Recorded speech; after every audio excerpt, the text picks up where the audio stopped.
What we have heard in the last panel is that actually we need a shift in our financial and our economic paradigms. As the president of the Club of Rome, 50 years ago already, we started talking about the limits to growth and the need to have new indicators to growth. Today, we are still discussing this very important issue. And for those of us who actually understand the history of the first declaration, even made by such a prominent leader as JFK or even Bob Kennedy, when in the 60s they declared that we place a value on everything that we actually don't hold dear to our lives. So what I'm hoping we will do is transition from the last panel and talk about these brave new leaders in countries that have been hit by the convergence of tipping points, the pandemic, climate change, and also biodiversity loss, and have made very substantial decisions around how actually they should lead their countries away from purely GDP measures, but into embracing new indicators to growth. This is truly an incredible panel of very high-level leaders, including the President of Costa Rica, the Prime Minister of Iceland, the Prime Minister, His Excellency, of Bhutan, also a very close friend, Vice President of the European Commission, Frans Timmermans, Sheikh Hasina, who will give us also her interpretation of the needs to change from Bangladesh. And then also, we will then shift into some discussion as to how actually you are exchanging knowledge, working together, and also talking about leadership.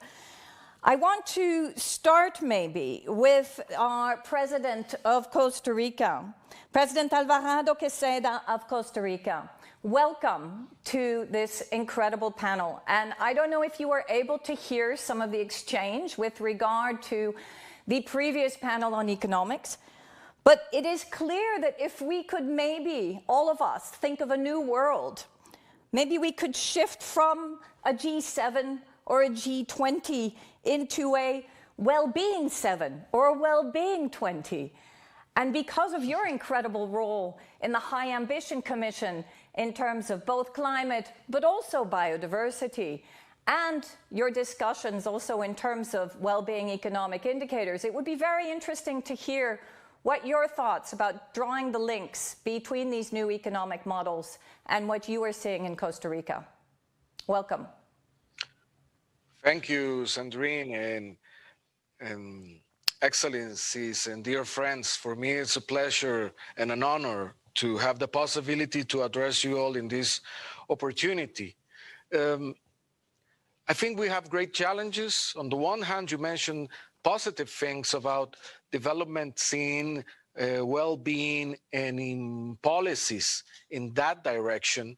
But I think we are in a juncture that all that is being put to stress. And speaking from Central America, let me give you all a few examples. Well, we as a whole planet we have been experiencing COVID-19, and the priorities of the national priorities, the regional priorities, the global priorities are now focused on that. But climate change is still there. But everything is so linked. Just in the past 2 weeks in Central America, we were struck by 2 hurricanes that hit directly Nicaragua, just up north in Costa Rica, and Honduras, Hurricane Eta and Hurricane Iota. Those 2 hurricanes, scientists said, and the hurricane season is become more extreme due to the climate crisis. So you can imagine a region as Central America tackling COVID-19 at the same time that putting attention to hurricanes, which affected the region from Colombia up to Mexico. That means that affected the whole Central America region, Panama, Costa Rica, Nicaragua, Honduras, Guatemala, Belize, El Salvador. And at the same time, we need to tackle not only the COVID-19, the hurricanes, the problem in production, in agriculture particularly, that's going to produce, and eventually the migration because of the lack of jobs. And at the same time that we are tackling all of those things, we have the macroeconomic problems. Why? Because our economies had decreased. That's going to it's putting into stress our fiscal stability. And for example, the credit rating agencies are starting to hit our indicators. So the way we finance ourselves it's become more expensive. So in that context, in that juncture, we need to keep thinking of the ways of tackling climate change, economic stability, change in the way we produce in a greener way, keep our conservation policies, our well-being policies, our health policies that in this time has protected us. But if I were to have an answer on this, and I'll call back to that in a minute, also relates to the social unrest that causes, because the loss of employment, because of social distancing, because of many regions with disasters, there's also social unrest going on at the same time. Quite a challenging time. But we need to remain courageous. I do believe that in this juncture, the whole of the world, as you mentioned, we should be aiming not at only at G7 or G20, we should be aiming at a G planet in which we all work together, because we're not going to come back greener or better or healthier if we do not work together. My approach and my first three conclusions on this is we require a comprehensive approach of the climate crisis that goes from sustainable policies, human developed policies, migration policies, macroeconomic policies that countries alone cannot achieve. Poor countries and emerging countries alone by themselves cannot achieve that. And as in COVID-19, we need a global solution. For climate crisis, we need a global solution. That takes me to the second point. A comprehensive approach on climate crisis requires cooperation. There is no way we're going to tackle a new economy and tackle the climate crisis without cooperation and multilateralism. And I do believe there is hope, but then we need to work fast and together. And my last comment to this point, to do this, we need traits, human traits. We need to be brave. We need to be bold. We need to be courageous. We need to be empathic with others. Today, self-interest is also the other's interest. That's why we need to work together. And even in this complex time in Central America, I mentioned not only COVID-19, macroeconomic problems and hurricanes, we remain positive because it's the human development achievements we had, the ones that are sustaining us in the present. So that also gives us hope on how we can pull this thing together and as we say, be pura vida, more pura vida again. So that will be my first approach on the topic, Sandrine and excellencies. Thank you so much, Your Excellency, for your opening words. I love the idea, whether it be a G world or a a world-being economy of so many nations working together. And that's why I'd like to turn now to you, actually, Prime Minister Jakobsdóttir of Iceland, because you have truly also been one of those women that we have spoken about as a determined leader who's been able to lead her country through the pandemic, but also has been one of the first leaders in embracing a well-being economy. So what is the trick? And coming back to the social unrest as well, which is clearly the fear and the potential economic downturn and the pushback of a new economic system, what would be your counsel on these things?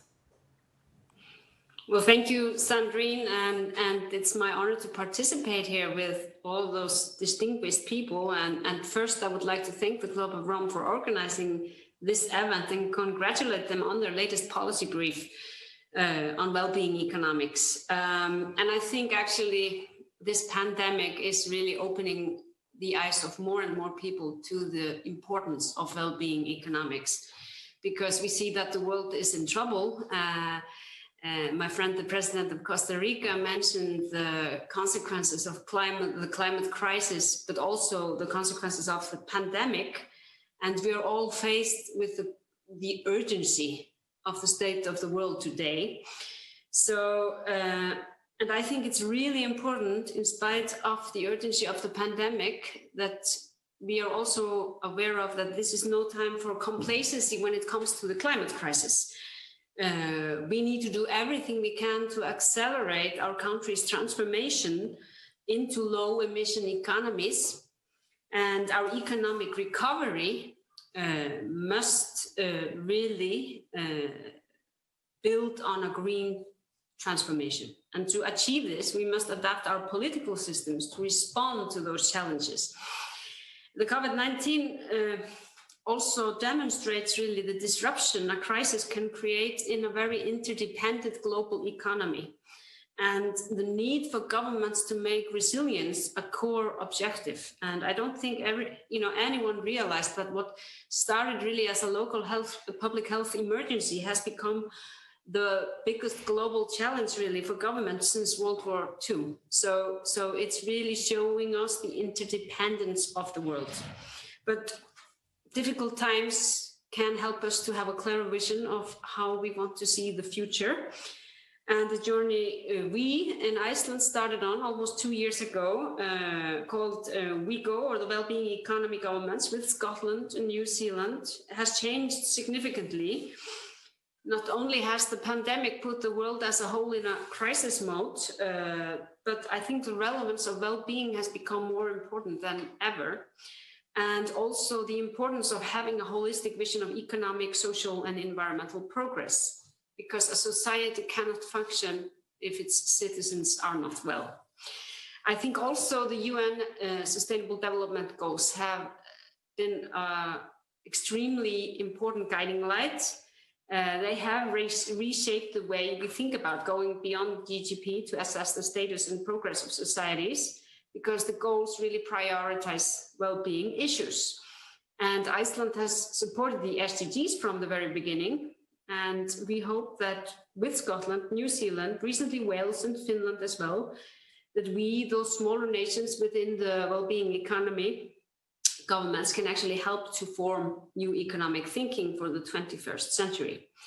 Now, we are working on a numerous projects that we hope to ensure greater well-being in Iceland. And we do this by investing, obviously, in social infrastructure, but also with very ambitious action plans to respond to COVID-19 and the climate crisis, heading for carbon neutrality at 2040 at latest.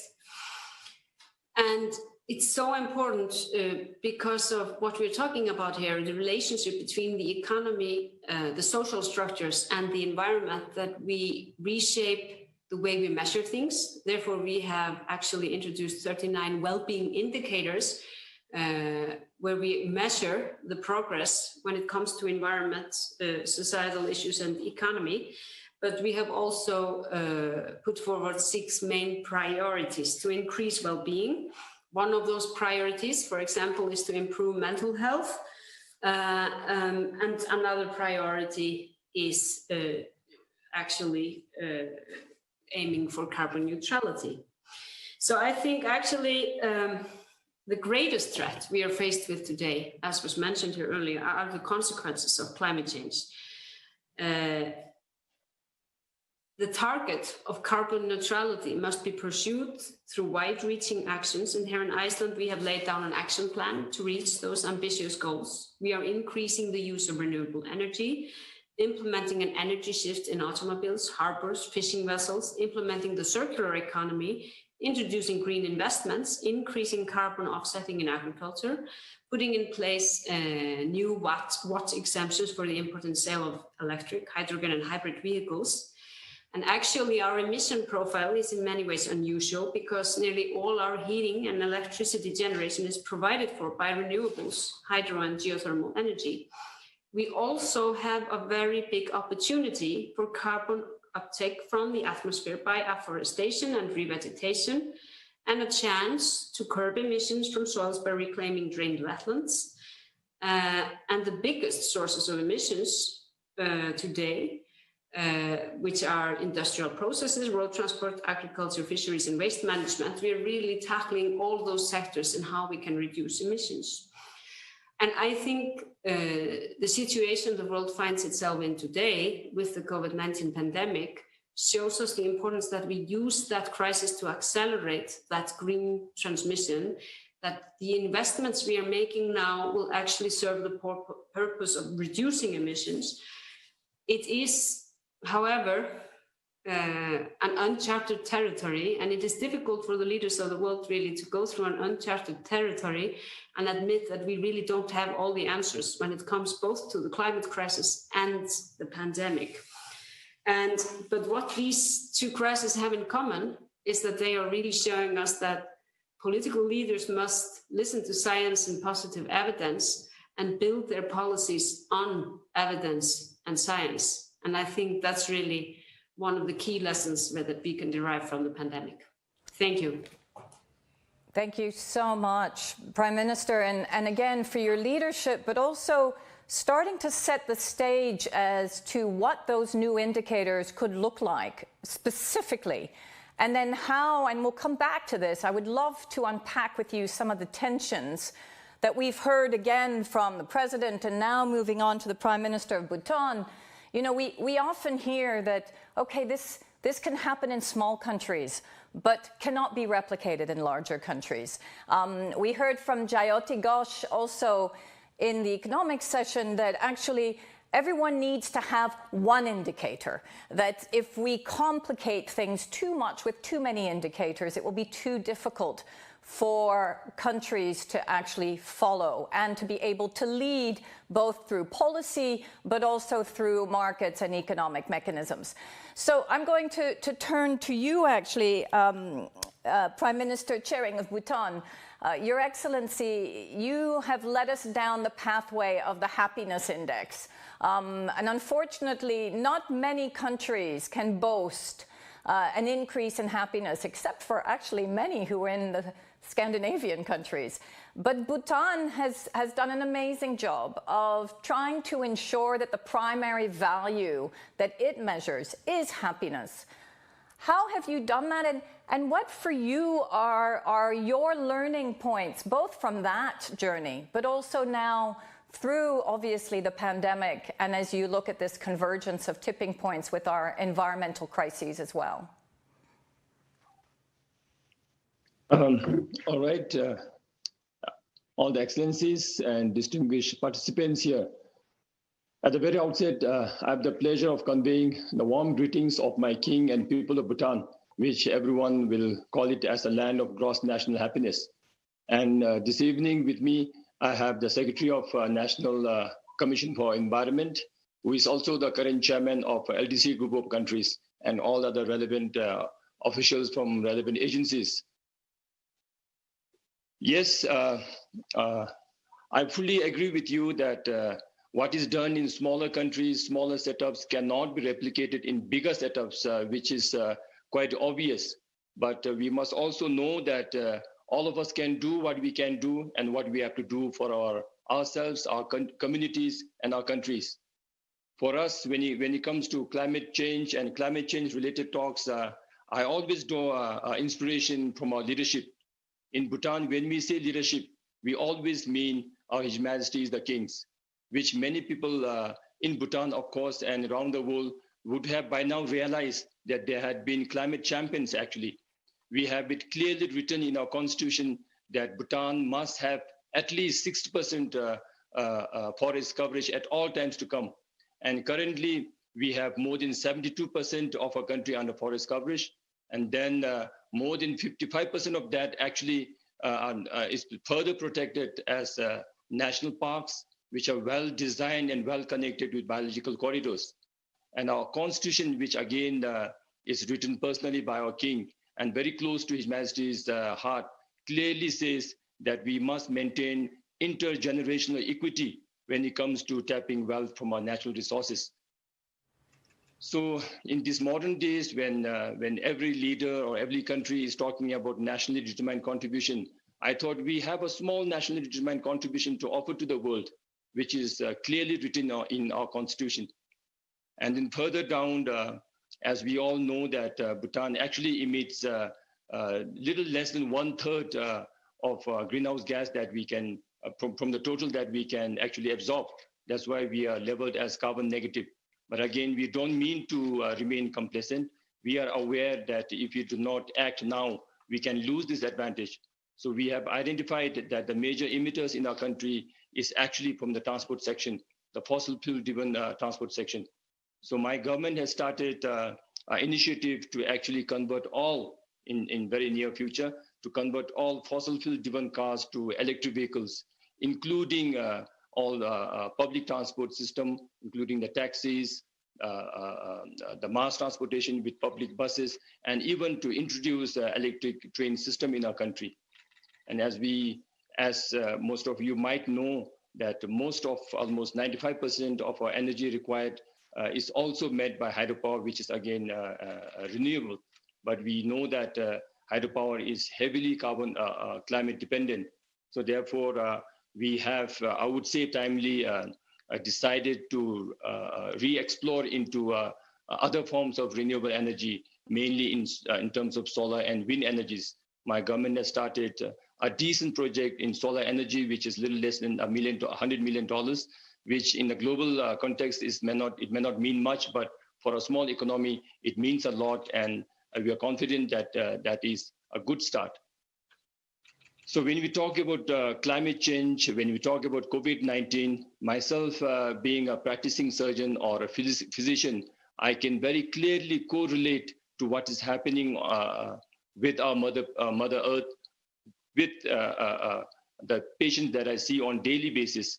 As we all know, as our body temperature increases, that the massive changes that our internal organ suffers is actually quite dangerous, quite risky, I would say. But as long as our thermal center is intact, as long as our heat regulating center is intact and functional, we will not feel much. But the moment it crosses that threshold level, then our system starts suffering. And that is where we need treatment. On the climate change front, I think our Mother Earth is already suffering beyond that threshold level. I think we need not just treatment, but we need urgent treatment. So as we all know, that every country is making nationally determined contribution. Every country and every leader is actually narrating the climate hazards that has occurred in their country or in and around the world. I would not like to waste my time in actually narrating all this. We all know that the science is very clear. We all know that the evidence is very clear. What is clearly lacking now is commitment.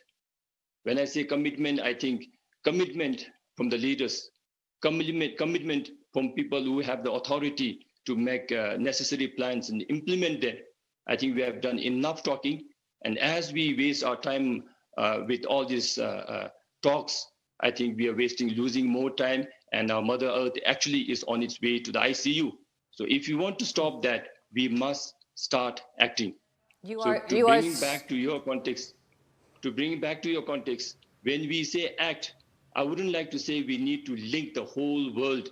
we need to, I'm not trying to say that every country must replicate what the other countries have done. I think as an individual, as a nation, big or small, rich or poor, we all got to play our part and do your part. So if that is done, I'm sure we can save this Mother Earth going to the ICU, because we all know that our next generation, our future generation deserve a better place to live in. So with this, I'll leave you all here, and I'll be interested. I'll be happy to take more questions if you have. Thank you, Your Excellency. And I also have often used the fact that Mother Earth is definitely sick, and we can only enhance that in terms of the role the pandemic has played now within these other planetary boundaries that have been confronted. So thank you for your very wise words, and also the need to act.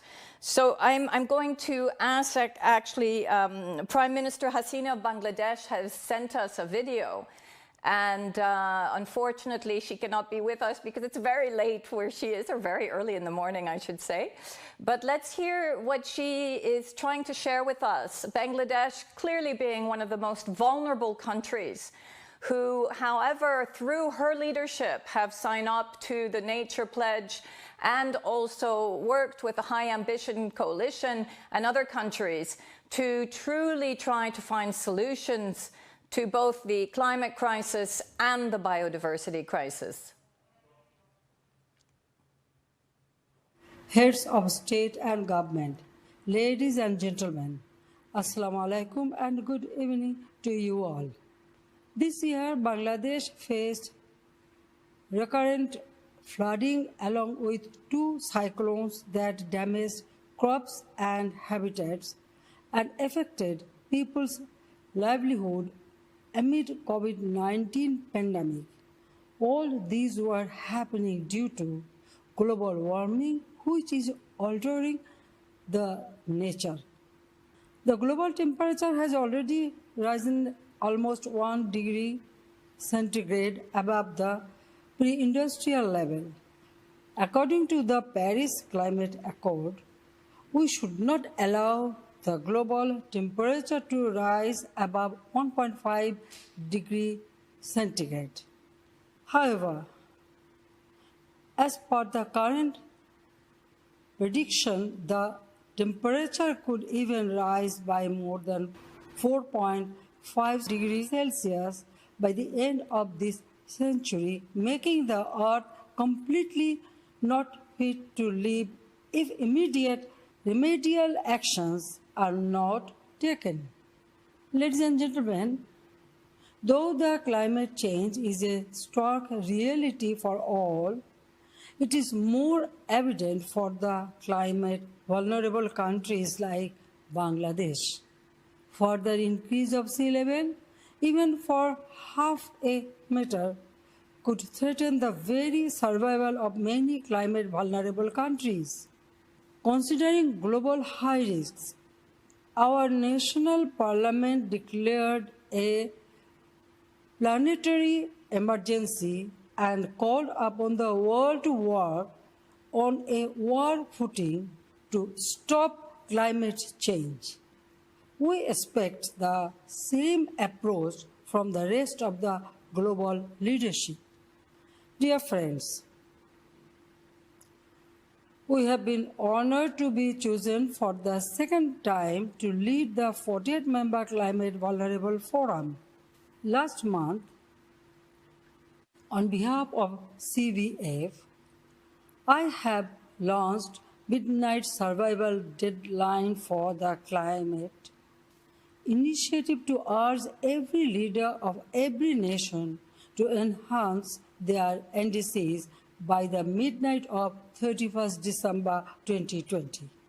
All the governments largely need to increase their ambitions to the best of their capacity if we want to save our planet and ourselves.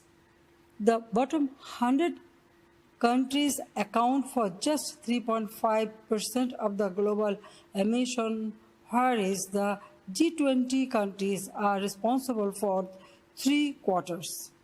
So, we expect more responsible actions from the leadership of these countries. We also call for an international day to be named Climate Resilience Day to secure our harmony with Mother Earth. Excellencies, to save life and precious resources, the global leadership must take bold decisions to reduce carbon emission. In Bangladesh, this year, we are celebrating the birth centenary of the father of the nation, Bangabandhu Sheikh Mujibur Rahman, who recognized the threats posed by natural calamities for our people much earlier. He worked tirelessly to overcome these and protect the rights of the people. And in this important year, we have decided to launch a program to develop a national Mujib Climate Prosperity Plan to help mobilize resources for the implementation of a new pathway to secure our common future. Ladies and gentlemen, the time to take action to save the planet is not tomorrow, it is today. Strict implementation of the Paris Agreement is the only way out, and issue of loss and damage must be mainstreamed. We call for the promised $100 billion per year to support adaptation and mitigation activities. We ask the concerned global leadership to assure concessional finance and debt relief of access to technology for all. Only by the unified global action, we can overcome the impending crisis. Thank you all. Thank you to Bangladesh. Bangladesh, who has shown such leadership and being yet on the front line of the impacts of climate change, both in terms of adaptation and the impacts that it's had, but also now with COVID, a very difficult time. And thank you for declaring a planetary emergency, a call that actually we asked for the Club of Rome with the Potsdam Institute already a year ago through our planetary emergency plan. And that's why I'm so pleased to have with us Executive Vice President Frans Timmermans, someone that I have a huge amount of esteem for, who I've worked with here in Europe. And really, Executive Vice President, your leadership and the leadership of President von der Leyen with regard to the European Green Deal and the way in which the planetary emergency can be totally translated into key policy areas. What for you has taken or enabled you to, first of all, take that decision with the President, who, as we know, is also, by the way, a member of the Conservative Party from Germany? And if we go back to the economics panel that we heard before, Maya Gopal made a very clear call that we needed to have a cross-party collaboration where we can find solutions together. Well, thank you very much, and you've been way too kind. I mean, I'm just a small element in a much bigger movement, and we can only do what we do because the people of Europe want us to do that. And you know, one of the most surprising things I've seen coming out of this pandemic is that although people's priorities changed, and of course they're worried about their health and their loved ones, and they're worried about their jobs, but their concern about the climate crisis has not reduced. They still want us to do everything we can to tackle the climate crisis as well. And you know, the thing is, and you are so right in pointing to the fact that this is no longer a left versus right issue. When I campaigned for the European Parliament a year and a half ago, we were among the few who were campaigning for a Green Deal. But that is no longer a left and right issue. Everybody's on board for this, with the exception of the most radical elements in politics. Everyone's on board, and rightly so, because you know the writing is on the wall. And I think what is driving this is also people's realization that already with 1 degree increase, the climate, the consequences of that are very, very dear. I mean, you see You see the droughts across Europe. You see unpredictable weather. You see storms. You see floods. You see fires. Yeah, Mother Earth is quite upset, and she's letting it know to all of us. And people tend to forget that Mother Earth can function perfectly well without us. Huh? She doesn't need us. We need her. She's been able to function without us for millennia, and she will be able to function again with millennia if we mess things up. Now, what is because that I think is essentially your question. What is driving this in Europe? I think the realization that we need systemic change. We have the pandemic, we have the climate crisis, we have a biodiversity crisis. By the way, there's not enough political awareness and public awareness of the severity of the biodiversity crisis. We need to work on that. And we have an industrial revolution. And the thing is that we need to get rid of the feeling that if we do nothing, everything will stay the same. And as soon as people realize that transformation is going to happen, the only question is, are we going to shape it, or are we only going to be shaped by it? And if you accept my premise that we can shape it, then we need to have a plan. And the plan we have is the European Green Deal. And the plan we have, the European Green Deal, turns out also to be the answer in this pandemic for recovery. Because both in the public sector and the private sector, we do understand that we can no longer sit on the fence. We will need to invest massively in the recovery of our economy. We're borrowing amounts of money that are so huge that our children and grandchildren will still feel the consequences. So we have a responsibility vis-a-vis their generations to make sure that the investments we make now are sustainable investments. And so the energy shift we're proposing, moving to a circular economy, fundamentally changing the nature of our agricultural policy, looking very, very thoroughly at our transport systems, looking at refurbishing our housing at a scale we've never done before. These are all measures in a transformational in transformational circumstances that will help us get to climate neutrality by 2050. So, and let me end on this. What helps us is simply to have a plan and to map out the consequences of your plan. We start in 2050. That's when we want to be climate neutral, because that's, in our view, the only way we can maintain the rise of the temperature within the 1.5 degrees Celsius. So we have to be climate neutral by 2050. What does that mean? Where do we need to be in 2030? So we mapped it out and we said we have to reduce our emissions by 55% by 2030 vis-a-vis 1990. To get there, what do we need to do in industry? What do we need to do in the built environment? What do we need to do in the transportation system? What do we need to do in agriculture? What do we need to do in our energy shift? That's how we build it up. And now we're taking all the steps to implement the legislation that will get us there. I hope we will maintain the support of our member states. We have strong support in the population, but we have to show results. We have to show the long-term plans and the short-term results. And I hope we can do that in the years to come. I am really encouraged also by the message the Secretary General gave this week on this issue. And the European leadership is not something we do. You know, if you show leadership and nobody follows, it's a bit of a pathetic operation. But the leadership I think Europe is showing is matched or is also followed or matched by other parts of the world. The announcement by Xi Jinping of carbon neutrality by 2060, the announcement of Japan, climate neutrality 2050, South Korea, climate neutrality 2050. The announcement now of President-elect Biden that he will rejoin the Paris Agreement. I think, you know, things are looking better than they did for a long time. And let's use this momentum to the benefit of all, to the benefit also of those countries in the world, industrializing countries, struggling countries. We leave no one behind. When we say this to our own people and our own society, we should also be saying this to the global community, a commitment to leave no one behind. Thank you. Thank you so much, Executive Vice President. And it is really quite revealing when you have a president of the European Commission who also talks about the need now to look at the planetary boundaries as our guidance and to move from wealth to well-being.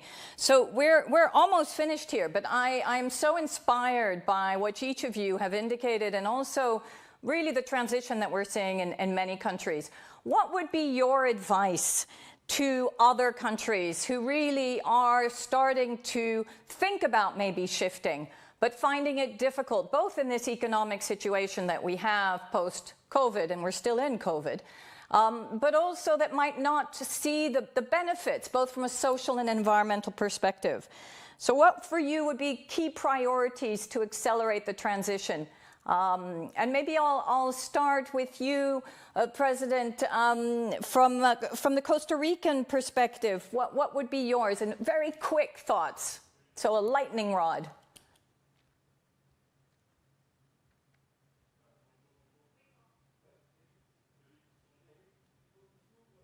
Oh, I can't hear you. Somehow you're on mute. There we go. Now I can hear you. Oh, no, we can't hear you. Okay. Maybe we should move on then. Okay, so let's move on then to the perspective of Iceland. And Prime Minister, from your perspective, what would be your advice and the key priorities for transformation in your own country, but also to others? Well, I think, Sandrine, I think we have learned a very good lesson from gender equality here in Iceland, because we have actually made huge steps in our progress towards gender equality. And what they have shown us, really, if we just look at the last 40 years, is that in more gender equality is not just the right and fair thing to do, it also has social and economic benefits. And I think the same will apply for the green transformation, because when we actually do things differently, we will also have more well-being, and we can also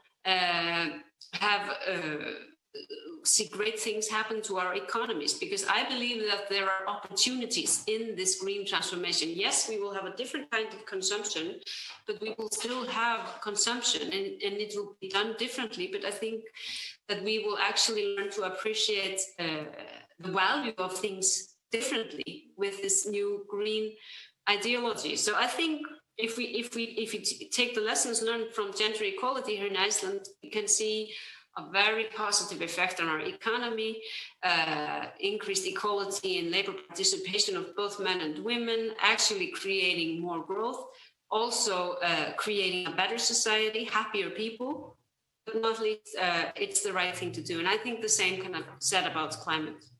We are doing this because we want to see a just world. We want to see a world where everybody can thrive. But I have my firm belief is that it will also make our societies better, and I think it can actually create a lot of economic opportunities. Thank you so much for that. So I'm going to pass actually to Executive Vice President Timmermans, because I know when you were previously in the commissioner's role on some of these very topics, and you've always been Mr. Gender Equality.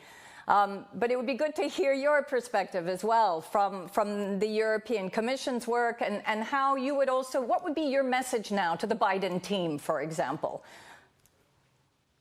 Well, I think, I had a lot of fun in the UN 10 years ago when for the first time I said I was a feminist. The shock went through the room at the time. It was something people didn't really get used to at the time, this old guy being a feminist. But anyway, what I find extremely important is to leave no one behind. And that is the problems we have in Western societies, the political problems, societal problems, are, in my view, a consequence of the fact that too many people in our societies have been left behind, felt abandoned, felt no longer part of the deal. And if we want to restore the feeling of a social contract that has everyone as a signature, then we need to make sure that we leave no one behind, that it is clear and manifest that this transformation is to the benefit of the many, not the few. And I think this is the biggest challenge especially Western society faces today. And all our political problems, in my view, are a consequence of the fact that especially in the lower middle class and the middle classes, people have the feeling that the system doesn't work for them. And this needs to be fixed with a huge amount of urgency, because in a transformational process, you need everyone. And you know, we are humans. We tend also sometimes to do horrible things against our own interests out of emotion. And to think that every decision we take would be rational is foolish. It's not. But if you want people to be part of a transformation, they have to see that it's for them, that they're part of it, that they're part in shaping it, but they're also part in benefiting from the results. And that today, I'm sorry to say, is sadly not enough, is not the fact to a large enough extent in most of our societies. Such a good point. I mean, not only does the transformation have to be diverse, it needs to focus also on bringing everyone together, because we will not be able to do this alone, and making those who have always felt disenfranchised feel that they're part of this journey and that we're servicing them as well as the entire population. Do you agree with this, actually, Prime Minister Tshering, or there are other aspects that you would like to share with us as well on this point? I think basically it's being touched upon quite adequately today, and I'm sure throughout the course it must have been discussed many times. But as I was saying, as a surgeon, as a very practical man, I would like to believe in action. And as the Vice President clearly said, leaving no one behind, I would like to ask what would be the vehicle for leaving no one behind? To me, I think being selfless would be the main vehicle for leaving no one behind. If one is selfless, if one cares about the others, be it in your own community or across the globe, I think that would be the fastest way we can achieve leaving no one behind. And then if we could not achieve leaving no one behind until now, we must be mindful that COVID-19 has pushed billions behind this bar into that leaving no one behind compartment. So if we now don't redesign and rethink, or rather I would say don't change the way we think, if you don't change our mindset, then we would rather be going back, since the COVID-19 has pushed us back. So in my country, in my small, little, poor, underdeveloped country, we are quite mindful about that. We are mindful about people who have lost their jobs. We know that people who have lost their jobs cannot come back to get the same jobs, because the job naturally is getting transformed and getting automated. So if you do not reskill them to be fit for the job that is going to come post-COVID. So that is just an example. So similarly, I think we all now must break this shell that is containing ourselves in, and be selfless, be that selflessness be the vehicle to achieve leaving no one behind. That would be my request. Thank you so much, and I completely agree with you. And I guess the question that we all need to think about is, what are the tensions then between the social, economic, and environmental systems? How do we truly ensure that we leave no one behind as we transition to a zero carbon economy, as we transition to a zero poverty economy, as we transition to an economy that services all rather than the few? I hope that we have the President of Costa Rica back with us. President Alvarado, are you back? Can you listen to me, yes, Sandrine, now? I can hear you now. Brilliant. I don't know if you've been able to hear us, but what would be your final thoughts in terms of this conversation? Well, in a nutshell, I do believe social inclusion, putting sustainability and biodiversity in the center of the equation, universal healthcare, gender equality, a new economy based on clean, renewable energies, and a cultural and changes in behavior. Those are the keys. And from examples such as the Prime Minister of Iceland mentioned on gender, such as the examples of countries with universal healthcare, like in Costa Rica, or with great forest coverage like in Bhutan, or in our case, you can see the benefits and the results on the well-being. But currently I see that we have those plans, those ideas, and there is a barrier sometimes, because many people, particularly those who are left behind or unemployed, or many other leaders that have great responsibilities, don't believe. There's a lack of hope and a lack of a persuasive narrative that can tell people this is the way to go. This is the way to change. How we can inspire lots of people, leaders and individuals, to take action towards that direction, I believe is one of the key challenges we have. It has a lot to do with how we can inspire people to move into this direction. But when you get to see young people embracing those traits, then there's also lots of hope that we can really get to change the world in this generation. I would like to thank you all for your incredible wisdom and your bravery and courage in truly trying not to go back to business as usual, but demonstrate in your own ways what transformational leadership looks like.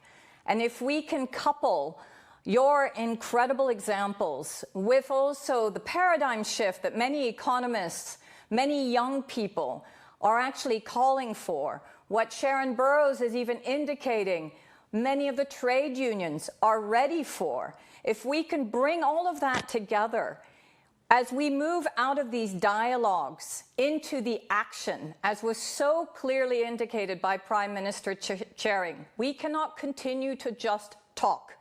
This is a decade of action. And as, in particular, a holder of the history of the limits to growth of 50 years of calling for change, let me plead that we do not have another 50 years, that we must match your incredible bravery and pass it on to many other leaders and cross-fertilize in order for us to truly meet the challenges that we have before us. So I'm thanking each of you for your individual leadership and the incredible work that you're doing in your countries. And I'm hopeful that we will be able to come back together at COP26 and have many more examples of transformational leadership across North and South. And I guess let's see what happens with the United States if we're truly able to bring them into our family at this very important time. So wishing you all the best and moving now into the next session. Thank you very much.